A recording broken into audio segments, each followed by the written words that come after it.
Une créatrice de contenu et sa communauté s'acharnent sur un ado parce que ce dernier a signalé dans un de ses lives qu'elle disait des choses très problématiques. Cette histoire commence lorsque Luca décide de faire une vidéo réponse à un live de la Manon parce qu'à l'intérieur de ce live, elle a une casquette que vous voyez n'est pas du plus bon goût.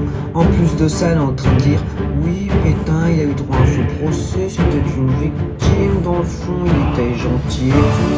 Elle fait des blagues en mode je suis une Neda Zedi.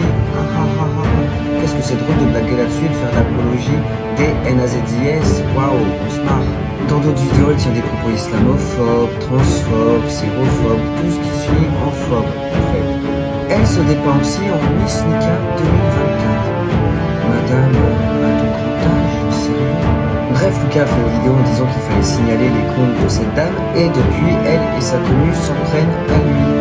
Oui, je répète, une créatrice de contenu et un groupe d'adultes s'en prennent à un ado parce qu'ils sont pas contents qu'il ait posté une vidéo où il explique que ce qu'elle dit c'est pas bien. Et ça part loin parce que votre pote là maintenant, elle a carrément fait des menaces et du doxing.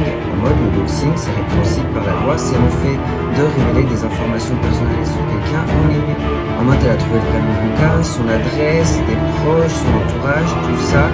Et elle a diffusé certains de ces éléments et les autres elle m'a intimidé avec. Alors moi faudrait qu'on explique pourquoi une adulte à son grand âge comme elle décide de s'en prendre à un ado et de s'acharner sur lui. Enfin après on se demande qui est l'adulte et l'ado dans l'histoire parce que Lucas tient des propos plus cohérents. Bref, je vous invite à vous abonner à Lucas sur TikTok afin de le soutenir. Quant à la maintenant, bah écoutez, le pote je la connaissais pas avant. Mais bon, je constate qu'il y a quand même une grande communauté sur TikTok, donc c'est important de parler de ça et de dire les termes, parce que bon, ce type de comportement, quand tu as une plateforme comme la sienne, c'est assez grave.